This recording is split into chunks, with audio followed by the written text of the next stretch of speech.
Hey everybody, I wanted to make a quick video about removing the fuel tank from a Suzuki Bandit. This is a GSF 1200S. If you have the 600 model, it's going to be the same process overall. And the reason why I'm doing this is because, oddly, I was working on heated grips and the wiring goes up underneath the tank, along the frame. So I really want to make sure I just remove the tank so I can do the wiring up really well. Other reasons for removing the tank might include changing out your air filter, or adjusting the valves on the engine, cleaning the carburetors, tuning the carburetors, balancing the carburetors. There's a lot of reasons to have to remove your tank, and especially if you're in a tuning process where you're having to make a lot of little adjustments and you have to keep getting in there all the time, for a while. It helps to get good at removing the gas tank, and you really don't want to be intimidated with that because it's not that hard. You need to do it. You need to do it safely, have the right tools, practice it so that you become efficient at it. Now, talking about the tools, the first thing you're going to need, not typically considered a tool, but the key to your bike. You use this to unlock the seat and pop the seat off. You need the seat off to remove the bodywork. And unless, if you've never done this, you may be surprised that the bodywork clips into the tank down here. There's a little tab, and the bodywork kind of snaps in into a little grommet. So the seat has to come off. You need the key for that. The bodywork and fairing is partially kept in place by the rear grab bar. That has to be off before you can do anything else. So you will need a 6mm Allen wrench. Then you'll need a Phillips screwdriver, kind of a medium-sized screwdriver. It can be longer than this one. This is just kind of handy for me. There are screws under the bodywork towards the rear of the bike. There are screws underneath the seat, and all those require a Phillips screwdriver. The tank itself, in order to pull the fuel line off the petcock valve, or the fuel valve on the tank, you'll need to pinch the little clip that's on the fuel line and slide that clip back a little ways. That way you can come in from the other side and grab the fuel line and pull it off. So you'll want some needle nose pliers for that. And the tank has two bolts in the rear back here. They're both 10mm. So you'll want a 10mm wrench or ratchet, socket ratchet, and this is a ratcheting wrench. So that'll be perfect. That's all you need. Additionally, as a tip, you might want some cloth so that when you lift the tank up, you don't ding the tank on your handlebars or anything like that. I've got these bar back risers. It's really easy for me to hit my tank underneath here. So you may want a piece of cloth. And once the tank is lifted off the bike, don't get caught in a moment where you weren't thinking ahead and you didn't have a place to set that tank. So to the side, have some cardboard on the ground or a blanket or something like that, where as soon as you lift the tank up, you can just set it down on that surface, and then you won't scratch up the bottom of the tank or break the valve or anything like that. Additionally, and my last tip before we get started, it would be best if the tank was empty. I try to plan ahead, and when my fuel runs out, then I do my work. So try to do that if you can. Unfortunately, it's winter time, and I stored the bike with a full tank of gas, so I will have a little bit of trouble lifting the tank up. The fuel slosh inside and wants to tip different directions, so I'll just have to kind of be a little bit more careful when I lift it up. And with that, I'll get started and I'll show a little bit more of the actual steps involved. Well, I hate to get a close-up of anything because it's so dirty. And then I got stuff like this from a previous owner. You'll notice in all my videos, every bit of damage is a previous owner. None of it was me, whether it's true or not, but it's true. Anyway, so first step, you need your key. Everybody knows how to do this. Let's check it out. Heard it. I didn't really see it. There we go. So we can get our seat off. Step 2, we need our 6mm Allen wrench. I don't know if I'll be able to. Oh, yeah, I can do that one-handed. So I'll just loosen these up and then.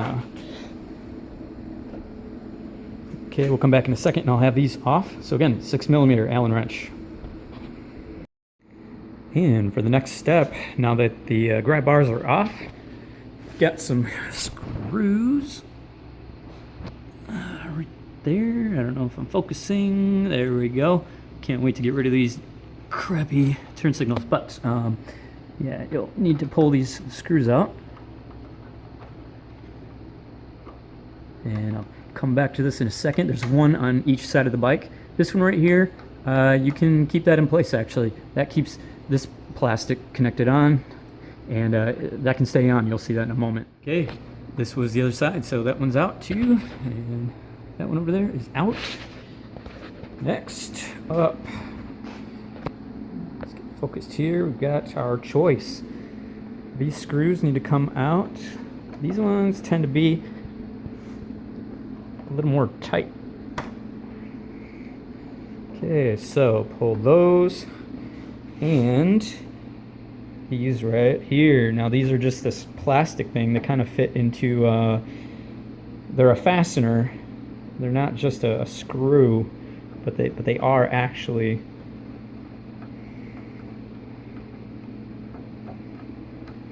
a plastic screw. But when it goes into this fastener, it expands it. So with that screw out, the fastener will come out. So both of those need to come out, and both of these screws need to come out. And I'll come back in a second.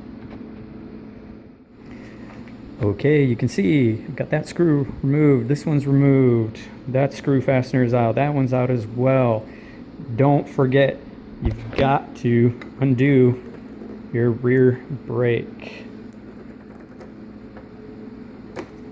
There you go, one-handed. So if you don't undo the brake light, rear brake light, then when you go to pull this off, you'll have that wire hanging there. And you know what's really easy to do? When you put all this back together, don't forget to reconnect that. And if you're wondering what these wires are, real quick, that's a little USB power supply here, so I can set my phone back here and get it charged up while I'm riding. So let's see here, the bodywork now. That's all there was to that. So now all you need to do is like basically pull this up and put a hand underneath and on the top and pull over to the side. There's a little clip down here, or a little kind of a little post that goes inside a grommet. Previous owner broke mine off, so that came out really easy. And then there's another one somewhere through here. So I know I can kind of, well, you see my fingers down there. I can put my thumb against something and pull out, and it kind of popped. So that popped out of that grommet. That's ready to come off. Now I just need to do the same thing on this side. And you know, when you pull this off, grab at the top and grab underneath and pull straight out. Don't twist it, because that's how you snap those pieces off down in there. And again, the other one here, pull it out.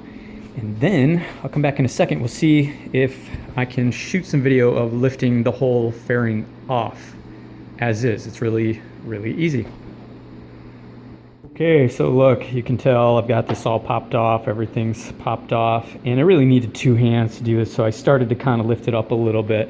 But you know, I'm just kind of getting it started here, and then I'll have to set the camera down. But you see, it can just be lifted off at this point in time. You just sort of lift and slide it back at the same time.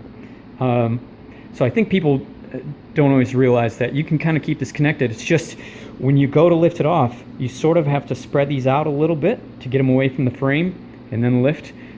Don't pull it out too far. You don't want to crack anything up there. So just a little bit, flex it, and lift the whole thing off, and then set it aside, preferably on something soft so you don't scratch it up. As you can see, I've got some scratches, so I'm not too worried about that. Check it out, it is so simple. Got that, I had the seat sitting here. There's those grab rails right there, and we're getting close to taking off the tank. And when I take it off, I'm gonna set it right on this folded up, sort of damp, oily cardboard to protect it. Got the bodywork and the seat off the bike. This right here is where I like to put all my screws. They're safe, they're all contained together, really handy and accessible. So that's all the screws from all around. That'll help when I go to put things back together. And next up is the bolts on the tank. Again, these are 10 millimeter. Okay, so you want to get those out. And I found from a previous owner again, this one's stripped out. They're kind of long. This one's a little bit stripped out. The tank is still fine and held in place, but anyway, just watch out for that. I don't know how they did it, but That is obviously a concern. So I'll pull those out and then we'll come back in a second. The two gas tank bolts are out, and let me put these back here with the rest of the screws. Make sure you don't forget, gather up these grommets before it's too late and set them aside.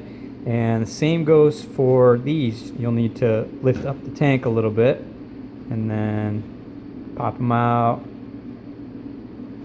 Trying to do one-handed. Anyway, just make sure you get these. What'll happen is if you don't pull them out, when you go to lift the tank off, they'll be stuck on there and they'll fall off, you know, wherever. They'll fall off somewhere and bounce out of the way. Later you'll be looking for them, and who knows, you might not be able to find them. If you got a clean garage, probably not a worry. If you got some old motorcycle parts, you may not find your grommets. So gather them up, and I'll get that other one out of there. And next up is the fuel line, and then we will lift off the tank. Earlier I mentioned you should have needle nose pliers so that you can undo the clip for the fuel line. That's it, right there in the middle of the scene. So just reach your needle nose pliers in there, pinch, and then push the clip back further up on the hose.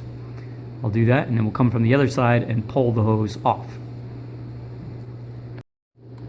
You might find that your fuel line is stuck on there, and the more you pull from the other side, it sort of pinches on. It's like a Chinese finger trap or whatever they call it. The more you pull, it tightens down.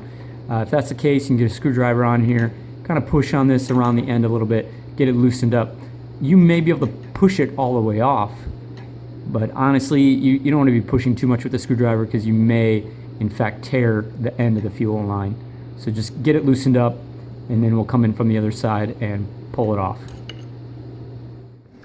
Okay, we're on the other side of the bike now, and that spring here, that's the fuel line, and that spring is on there to keep the fuel line from getting kinked or pinched. So I'll just pull that out of the way.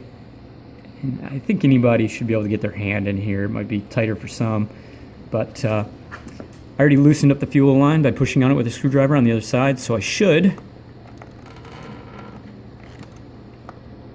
be able to pull it right off. Okay, and I'm just kind of tuck that down out of the way. Additionally, you see this right here? This is a vacuum line, and it connects onto one of the carburetors. When the engine is running, the vacuum will open up the fuel valve. So the fuel can never flow unless vacuum has been created. You can reach in here and pull up on that hose, which is kind of difficult. You pull it up and just pull it off the carb. We can kind of see it's connected on down in there. What I actually end up doing, I don't know if I'd recommend it or not, but it comes off pretty easy when you lift the tank. It'll pull that hose right off. You shouldn't have much of a problem. So whatever you choose to do. There. So I just pulled it off. There you go. And when you lift up the tank, this hose is still attached to the fuel valve down here, so this hose will come up.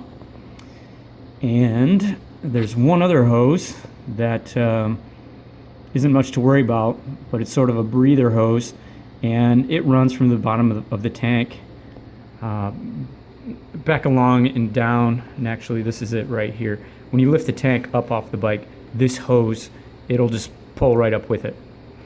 Since we're right here, the next step is to make sure that is disconnected. Oh, and here's the tab I was talking about earlier, where the bodywork, the side panel and the fairing and all that clips into this grommet. That's why you have to remove that stuff before you remove the tank. And here we are at the final stage of removing the gas tank. Get these out of the way. Don't forget, you've got some wires right here. You have to undo these wires. These are for the fuel level sensor on the inside. And then when you put the tank back, make sure you reconnect that before you get the body work on. If you fire up your bike and you find that your fuel gauge isn't working, that's why. Additionally, the wires connect up underneath the bike, so it could come loose underneath the gas tank. So just make sure when you put it back, the wires underneath are connected, and then you got to reconnect these. So what we'll do now is get some cloth over the top here so that I don't chip the paint or put a dent in the tank. Just cover that up. However, I don't want to grab this cloth when I lift the tank because it's too slippery. You need to have a firm grip. In fact, it's kind of good to have some rubberized gloves when you do this. Let me grab some.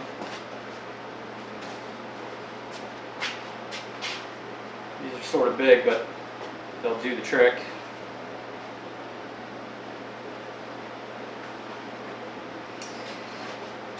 And here's the thing. We're going to lift up on the rear, we're going to get our fingers underneath at the front. Lift up on an angle and kind of come back a little bit. The tank is kind of clipped in place underneath, so it needs to slide back a little bit before you can lift it off. Additionally, the fuel valve underneath the tank on this side kind of sticks out under the frame rail. See this part of the frame right here? Well, on the other side, the valve is sort of underneath that, so you can't just lift straight up. You have to sort of rotate the tank a little bit. So you'll notice this whole fluid motion, hopefully, where I lift up, come back a little bit, rotate the tank, and there's a hose too you're going to see that pulls up with it, and then you just lift it off and back at the same time, and then I'll set it down out of the way. And my fingers can go underneath the tank on the front really easily. Start lifting here, come back, coming back, rotating, and watching, make sure I don't hit the front of the tank, and come straight up, and there's that hose. And we're just going to set it down. Okay, we've done it, and it was really quick, it was really easy, and it's a really good thing to kind of practice and know how to do. Honestly, again, if you're tuning the motorcycle, or you've changed the air filter or oiled it or whatever the case may be, you'll get practice at doing this. I think I want to emphasize that the tips I gave about lifting the rear, pulling it this direction while rotating it this way a little bit and up, that's going to help you a ton. If, when you're pulling the tank up, if you feel a little bit of tension and it doesn't want to come easily, it's hung up on something, more than likely the vacuum line from the fuel valve to the carburetor is still connected. If that's the case, I wouldn't monkey around with trying to set it back down in place. If you can somehow see that that's what's going on, just lift the tank, just pull it a little harder, it'll pull that vacuum line right off the carburetor. And that's it. Putting everything back together is just a reverse order. You just put it all back together, so I'm not going to shoot any video of that. Hopefully somebody found it helpful. If you did find it helpful, definitely click like on my video. You can subscribe if you want. It's not really that important to me, to be honest. I just was trying to do something that's helpful for somebody. Give me a like. And yeah, have fun with whatever project you're working on, and hopefully it goes smooth for you. Take care.